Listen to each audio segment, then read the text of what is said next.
Mm-hmm. Hello, everybody. My name is Alex Crossman, and I have the privilege of being the head teacher or principal of the Charter School East Dulwich. And joining me today is my colleague Alexa Davis. Hello, I am the deputy head teacher here at the Charter School East Dulwich. And my colleague Amy Barlow. And I am the special educational needs coordinator and assistant head teacher. And we're here today to talk about our approach to supporting a neurodiverse population of students in a mainstream secondary school, and that's a very important qualification. We're very aware that there will be colleagues online today from specialist settings who will have much greater expertise in many of the areas we're going to address today at the more acute end of the needs spectrum, but we're talking today about how we support students with a wide range of needs, mostly associated with autistic spectrum disorder in very much a mainstream school setting.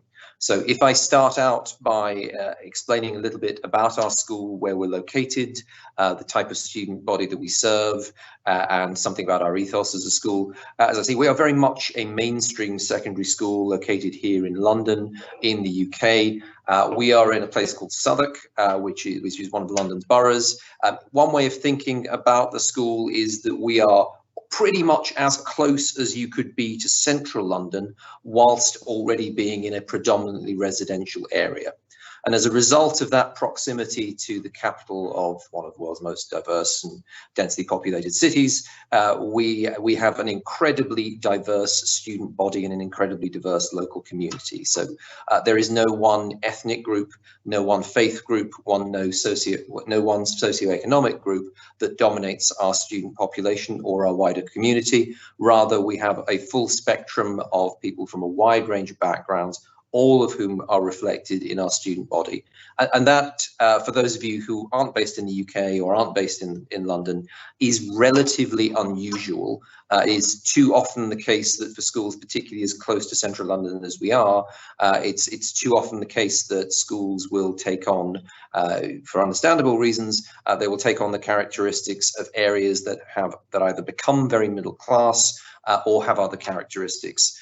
We are at an interesting juncture between different social groups, different types of housing stock, which mean that we have this very diverse student population, which is obviously a huge strength of the school and one of the reasons why we are so committed to it, one of the reasons why we have so many colleagues who are so committed to it, but it also brings with it, as you can imagine, its own challenges. So the other thing I need to tell you about our school is that we are a free school. Again, if you are not currently teaching or working in a school in the UK, the Free Schools programme was a government initiative established 6 or 7 years ago now, and the intention very much was to empower community groups, in particular groups of parents, to establish new schools from scratch. So the school we work for, the school we're sitting in right now, is 4 years old for all intents and purposes. We established that school ab initio in a temporary building about 2 miles from where we're currently sitting. That was a very dusty, very disused Victorian primary school. We are very, very fortunate now to be housed in state-of-the-art facilities and a multi-million-pound investment by central government in developing a new inclusive secondary school for this part of London. It's an incredibly exciting project to be involved in. We are all very fortunate to have played the roles that we have. But again, what that means in educational terms is that we have a degree of freedom that other schools may not have and may not exist in your particular schooling system. So we are effectively self-regulated. We do have wider accountabilities, as would any other maintained school in the UK, but we have a significant degree of freedom, for example, in the curriculum that we design and deliver and the way in which we deliver it. So our degree of instructional freedom, which Alexa will talk about in a moment, is greater than you might find in some schooling systems around the world.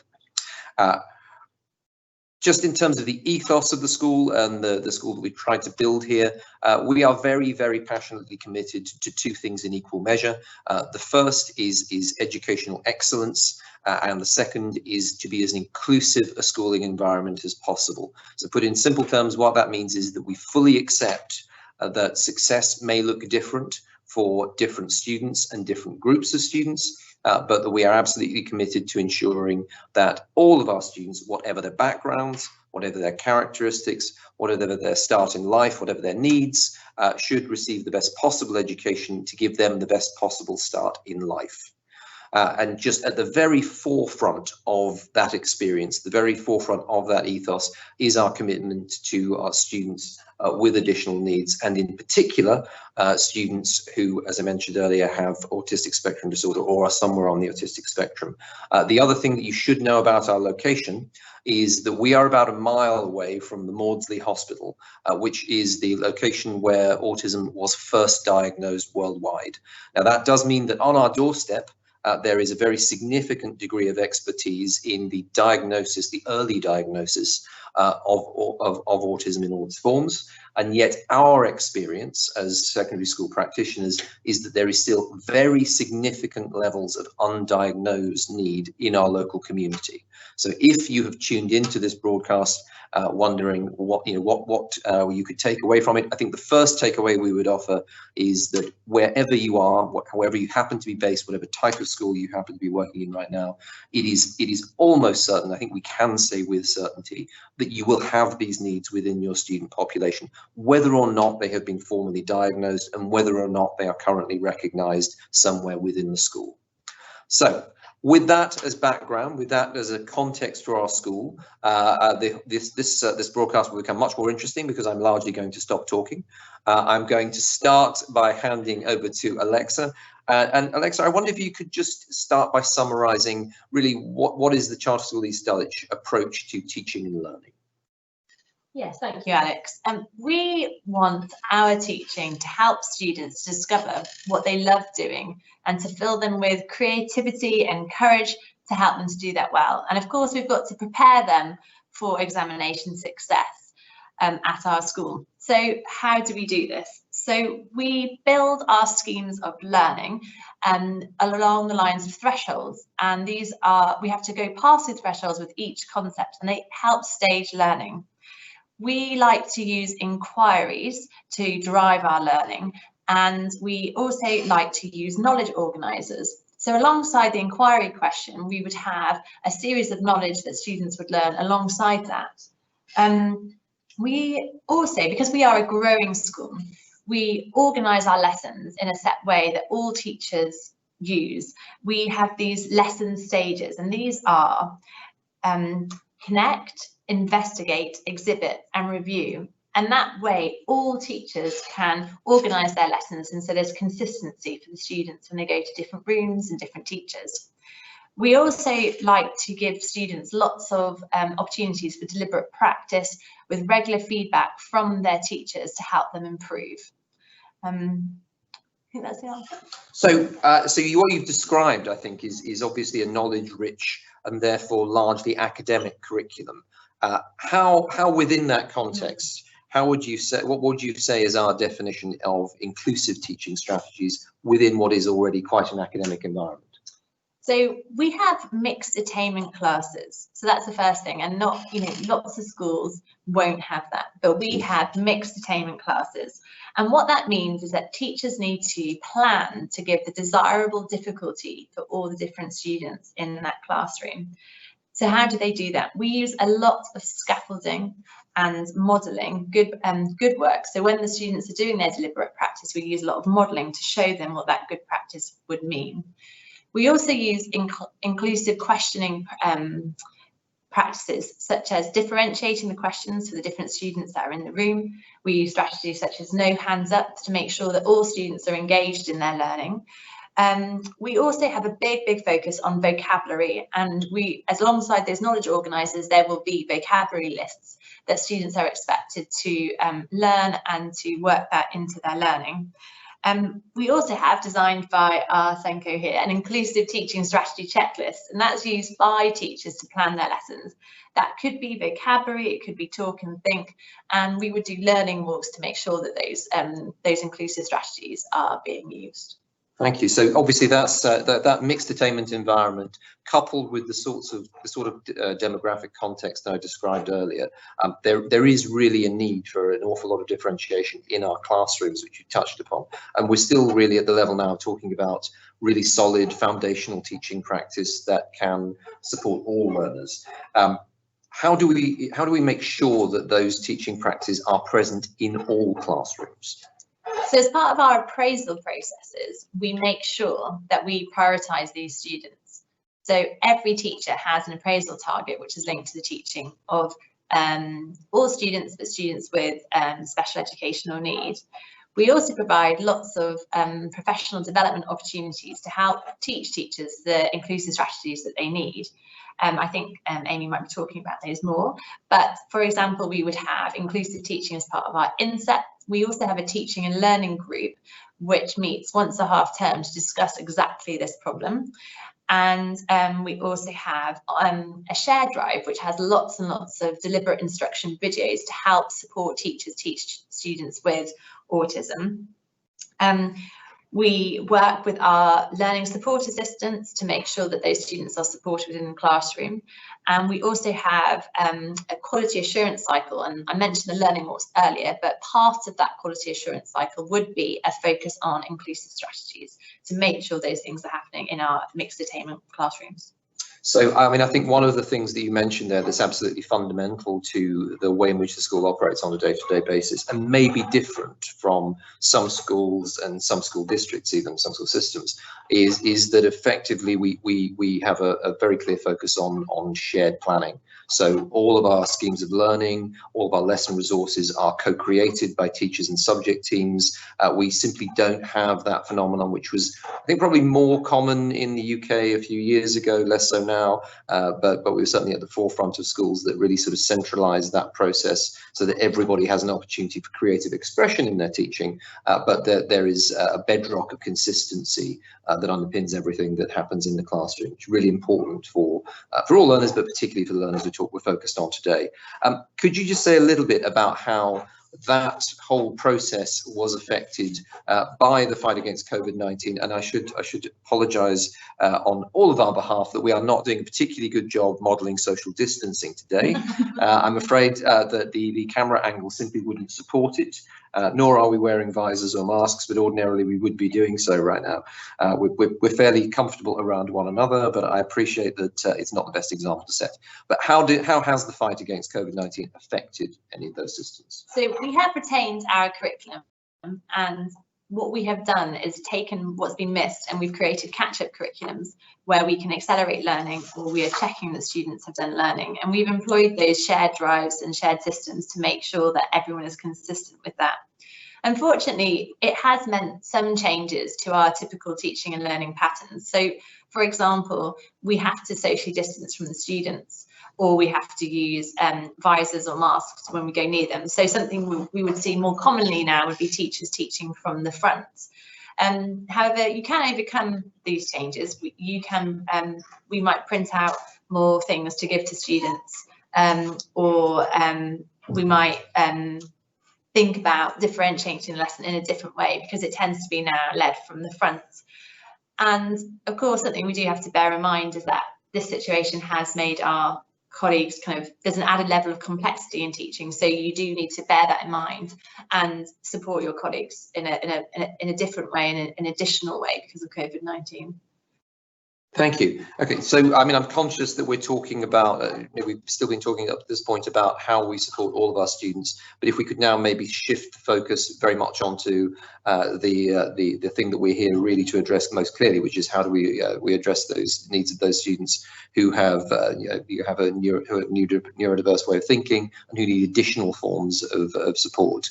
Amy, maybe you could start just by describing, for I'm sure many colleagues, if they accept my opening premise, which is that this need is much more widespread and routinely goes undiagnosed, what should colleagues be looking for? What would be the characteristics of the sorts of students that we're talking about now? So typically students that are coping in mainstream or come into mainstream settings have much more nuanced presentation, so they're harder to sort of work out or diagnose. And I think that actually the combination of teacher input or teacher feedback and observation is really, really key. So, for example, lots of signs that students are struggling or that they may need a diagnosis of autism is organisation. So a lack of being able to organise their bags, their structures, their routines. Do they always forget their PE kit? Do they always forget their homework? Or sometimes they bring their homework in but forget to give it in to their teachers. Just really, really struggling with team games or teamwork, so unable to find their own roles. Signs of isolation or anxiety or depression, and often in girls, they show or exhibit eating disorders before a diagnosis of autism. So these sort of secondary things that might be masking an autistic diagnosis. And also one that's been really, really key is if students are able to make or initiate new friendships in secondary schools. So often autistic students have or keep the same friendships that they've had at primary school, where there's a high level of parental support and parental support to maintain those friendships, and they keep those and import them into secondary schools and don't initiate any new friendships. That's a really, really big sign that students are struggling with those skills. So certainly something that I've had to learn through the experience of the last few years as we've become increasingly sensitive and well educated about the needs of this group of students, is that many of the challenges that you've just described are challenges that we would typically and perhaps reflexively have attributed to other factors. So difficulty in making friendships, I think quite often we might have imagined that that's simply a function of the transition or the shift from primary to secondary school, which in the UK happens at age 11. We would attribute things like a lack of organisation. We might find more everyday explanations for why that's the case. But I think what you're saying is that those could be leading indicators of a more significant neurological condition that may require an adaptation to our practice. So that's a really key insight, I think. What would you say, building on that, what are the particular challenges faced by young people who have ASD in a mainstream school environment as they progress through that school? So I think my favourite metaphor for a student's experience in mainstream is, he described it as being like a Coke bottle. So he says he leaves his house and he is a Coke bottle, and then the journey shakes him up a little bit, interactions with the bus driver is late, he comes into school, he's late, always shaking, and then finally by lunchtime we've run out of chicken sandwiches and he absolutely explodes. So sometimes there's a small trigger that creates a huge explosion, like a Coke bottle exploding, and it's really hard to piece that together. But what's been happening is these sort of smaller knocks throughout the day that culminate in this big explosion. So I think our particular challenges that we've experienced with our students have been so sensory overwhelm, so different parts of the environment, noise, different systems like transitioning around the school building, lots of busy times like lunchtime, the sense of smell in the canteen is sometimes a trigger. Things like their executive functioning, so organisational systems, homework, personal organisation, as I just said earlier. Another key one is navigating multiple teacher relationships. So at primary school, they have one classroom and one teacher, and at secondary school, there's an expectation that they should build relationships with multiple teachers and multiple peers. And when they're at secondary school, as they move through our setting, the increase in academic demand and social demand gets much greater. So often what we find is some students cope very, very well in year 7, but as the academic demands of the curriculum get harder and more academic, they struggle, and they start to struggle in one of those two areas. So they either prioritise their academic learning and they become socially isolated, or they prioritise their friendships and their peer relationships, and their academic progress really suffers. So it's sort of getting that balance and putting in support for those students with that.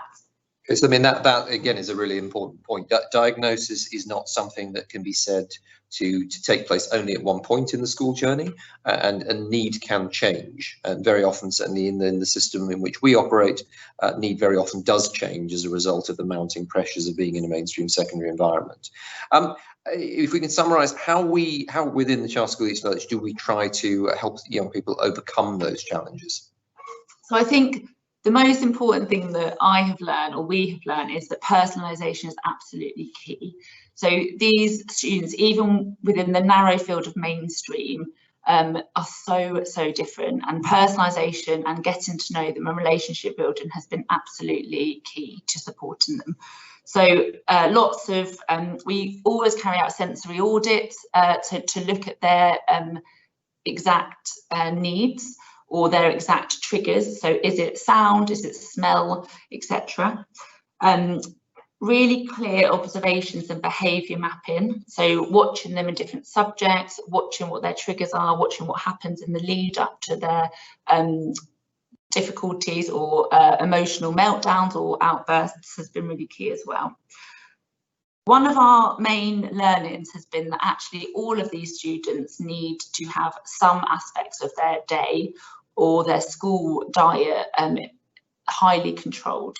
So if they have that opportunity, and our students call it the recharging of their batteries, they usually have much higher levels of resilience and flexibility, and they can navigate different aspects of mainstream in a much easier way. So we created a quiet room and a quiet space so that students could go in, sit in the dark if they needed to. Some of them sit under a table with a blanket over them, and then they're absolutely fine for the rest of the day, but they need that time to really recharge.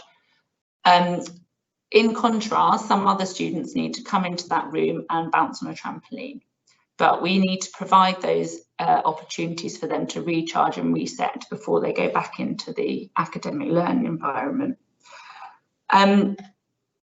Like Alexa said earlier, what a really key aspect of us creating a shared and common language has been that we've worked with our speech and language therapists to develop a series of instructional videos for students. And this actually came about when we moved to remote learning for COVID-19, but that has been really impactful in terms of supporting, embedding a shared understanding of these students and making sure that we're using the common language, we're all singing from the same song sheets, and actually they're really supported in both areas, home and school, using the same strategies and techniques. We've also developed really robust links with different professionals. So we have a fantastic educational psychologist who's been really key. We also employ a yoga teacher, and she's from a company in the UK called Special Yoga, and they specialise in working with students with autism and ADHD, and that has been brilliant. She has supported some of our teachers embedding mindfulness into their Connect tasks in lessons, and she's supported really good tips and tricks for mainstream class teachers as well that we can use for all, and scoop those autistic students up in that. So that's all really interesting. I mean, one thing that I think maybe I should have been clearer about for colleagues viewing from other parts of the world is at the outset is that when I say we're a mainstream secondary school, very clearly what we mean by that is that the students who attend our school with these additional needs, they are in mainstream classrooms. So there may be very specific types of withdrawal where they work in smaller groups, or there may be very specific opportunities, as Amy puts it, for recharge. But the vast majority of their day, they will be taught in mainstream classrooms by mainstream teachers, with students sitting either side of them who will not have any of the same needs or may have wildly different needs. And I think that's really important to understand as far as our context is concerned, but also perhaps means that some of these techniques could be of wider use for colleagues on the broadcast right now. I was going to ask, I was going to move on to another question, mine, but actually we had a question just a moment ago that I think is worth addressing now. And that's really about what type of provision do we have in place for those students who have a diagnosis of ASD, or we believe to have ASD, but are very high achieving, which actually I think in our case is the majority of our students. Yeah, so our focus for those students is social communication support. So we often find that students that are really academically able have a deficit or have a weakness in their social communication. So they struggle to infer or interpret social cues. So that is where we really robustly support. We follow a curriculum called the Social Thinking Curriculum by Michelle Garcia-Winner, which is absolutely brilliant. And that talks a lot about that if students present as neurotypical and they don't often come across as neurodiverse or autistic, we often, staff and students, don't forgive them and their behaviours very easily. So it's all about talking about the more different people present, or the more obvious their presentations of their difficulties are, the more forgiving we are as humans. And I think that has been really key in understanding for our population, that actually, even though they can present as neurotypical, they've still got deficits and they've still got these real struggles with interpreting language and social communication cues. And that is where we really support them. Thank you. So, I mean, I think the other question that colleagues will definitely expect us to answer is, how do we know that we're being successful? How do we know that any of this is working for our young people? That's $1 million question. So I think for us, we really believe that academic success and progress, which is ultimately what we want in mainstream, can only come about if they feel happy and supported. So we put a lot of emphasis on pupil voice. We put a lot of emphasis on having a shared understanding and working collaboratively. When we spoke to our students who are autistic, mainly over lockdown, their input was that they were able to do really, really well if they had smaller classes, learning breaks, less homework. It's a massive problem for them. Simple instructions, safe spaces, and teachers who listen to them. And they are our sort of mantras really for our autistic community, which actually are quite easy for everybody to do, but we really sort of try and reinforce those simple steps. And you're saying those making sure that those steps are in place, seeing those as critical parts of the journey towards success is really vital, because simply waiting for academic success in the way that just a stereotype for a moment that we might with a neurotypical student, there's too much risk there. Too much can go wrong before we really know that we're addressing the need of the student.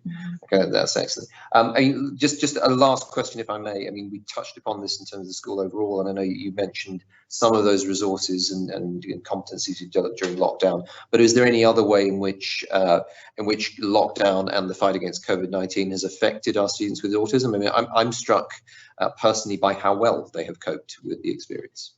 Yeah, so in our experience and within our community, a lot of our students really thrived. So one of our parents said that actually a whole layer of social anxiety was completely removed from them.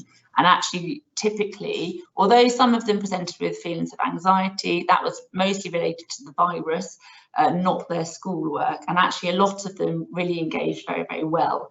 I think what we were able to in our learnings from lockdown was that actually, although students didn't really like engaging via video with staff, they were very easy and happy to engage by Google Chat and text.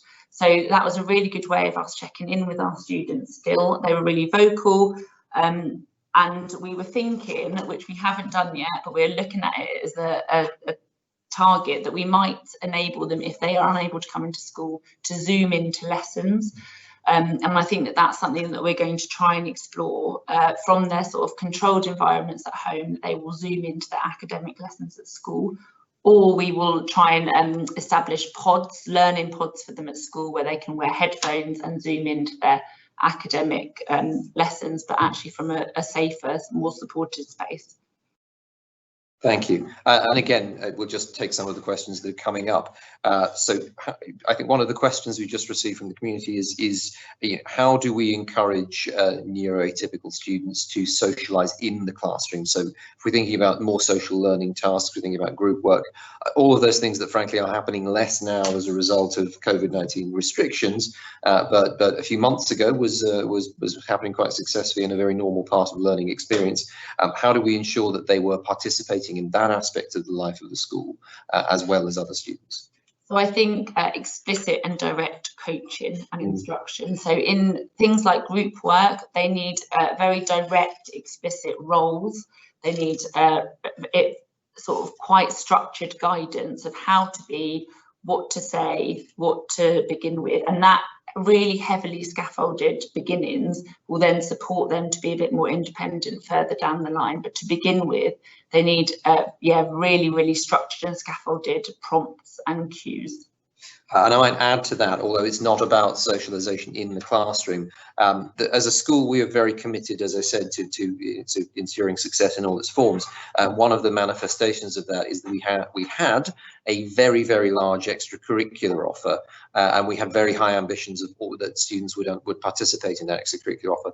And we were very thoughtful, but also very ambitious in ensuring that all of our students with additional needs were represented in that curriculum, in that extracurricular offer, in the same way, and could find a home in that extracurricular offer in the same way as they would in the curriculum offer they would find in a classroom. So really making sure that they participate in all aspects of the life of the school. And key to that, actually, like Alex says, was incorporating sports that they could do but weren't reliant on teamwork. So for example, a lot of our autistic students loved the track cycling because it was something they could do alone. And that is how we sort of built a community, but also gave them their own space and their own environment to control. Thank you. Okay, so I think we're okay. I mean, if there are any more questions from the community, we have just a few points that we would like to make in closing. Really, I suppose by way of those learnings that we feel we've achieved over the last few years as a result of doing this work with, well, I should say, I mean, quite an extraordinary group of students, and we are obviously delighted to have them. But I think the things that we would like to sort of emphasize would really be as follows. So we have spent quite a lot of time building this capacity. We built it slowly, we built it carefully, and it continues to develop. So one thing we haven't talked about today is that we are building towards the development of an ASD resource base, which will give us more specialist capacity to support these students. We've taken a number of years to build towards the opening of that base, for some reasons which are related to the development of the school, but also because we really think it's important that we take this journey very methodically to ensure that all students are properly supported.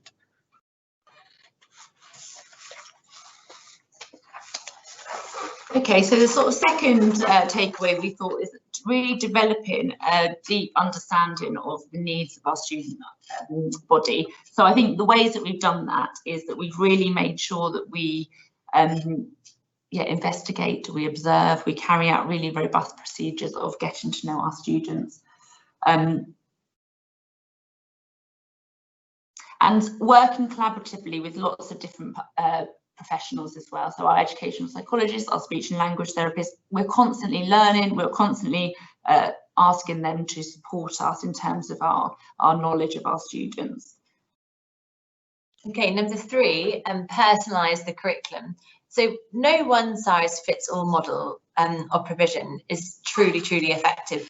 You have to understand that your students' needs, and you have to understand that they're different, and you have to accept their journey through secondary school is going to be different from the other students and different from each other, and it's going to change over time, as Amy explained. And care must be taken to ensure that both the amount of schooling, their presence in the school, and the type of schooling, their participation in lessons alongside their neurotypical peers, and support their students' well-being. I mean, parental relationships in support of these students are particularly key. So we are all familiar with the level of, both as parents and as also as professionals who work with young people, we're all familiar with the heightened level of anxiety that parents can feel at different points in their child's schooling, particularly around the transition from one phase of education to another, but also at different points in their journey through a secondary school in our case. Imagine for a moment how much greater the anxiety will be felt by parents of students who have these additional needs, and how that is likely to weigh on them. The type of relationship that they are going to want with the secondary school, the degree of personalisation they are going to expect in support of their child. All of those are potential sources of conflict with the school if we're to be open and honest about that. But they have to be met with understanding and compassion in order that, as we said earlier, in order that we can be as consistent as possible in supporting these young people. Okay, and then lastly, I think that we have found that actually educating the entire school population and all of the students in it has been a real key. So actually really explicitly talking about neurodiversity and enabling them to understand that people's brains are different, that people see things or interpret things differently has been really, really key. Otherwise, students and children can really misinterpret actions and actually not treat people in the way that we would like them to treat them. So what we really made sure that is it's not an add-on, that is deeply embedded into our sort of pastoral systems, assemblies and PSHE, that actually all students are different, and it is a deep right of all of us as humans to have those differences respected and celebrated as well. Thank you, and I'm sorry. I realised that there is one question which I've skipped over, but I think it's an important question we should address, and that's about the role of technology in supporting these students. I know we've touched upon that slightly, but the specific question is around the way in which technology can be used as a form of expression for students with these particular needs. Could you maybe just address that for a moment?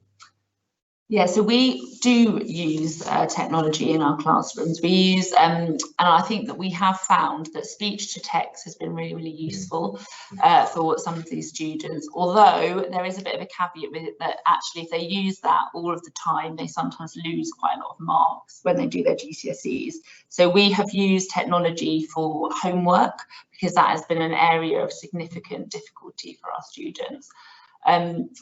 We are moving more towards creating videos that teachers are going to upload, and like we spoke about earlier with the instructional videos, I think that will be a real key for us moving forward.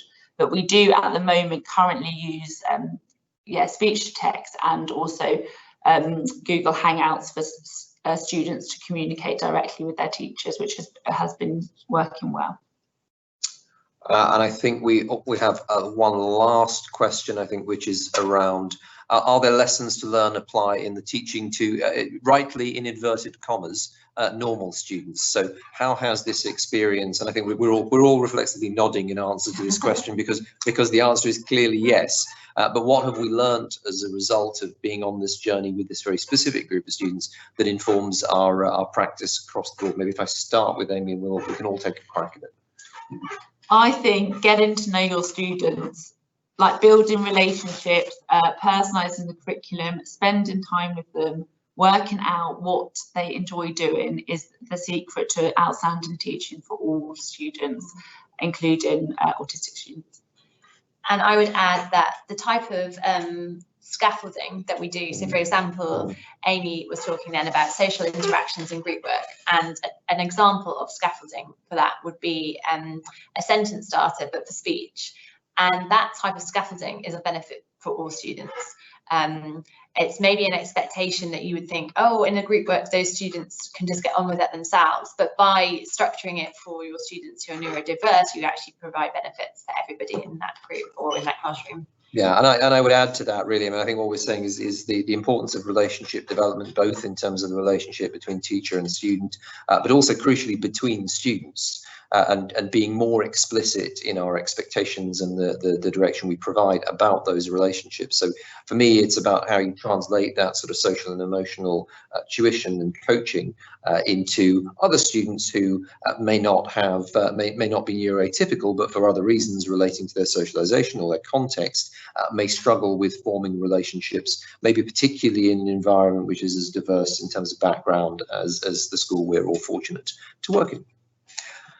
All right, I'm just going to check the chat to see whether we have answered everything we have. So unless anybody else has any burning questions that we can weigh in on, I would like to thank everybody who has been online today and congratulate everybody who's been involved with World Education Week. I've certainly learned a great deal from many of the other sessions. I hope we've provided you with something thought-provoking today. And please do feel free. We are the Charter School East Dulwich in East Dulwich in Southwark in London. You can find us online very easily. Please do feel free to follow up if we can help in any way in the future. Thank you everybody for being part of the broadcast today. Bye-bye.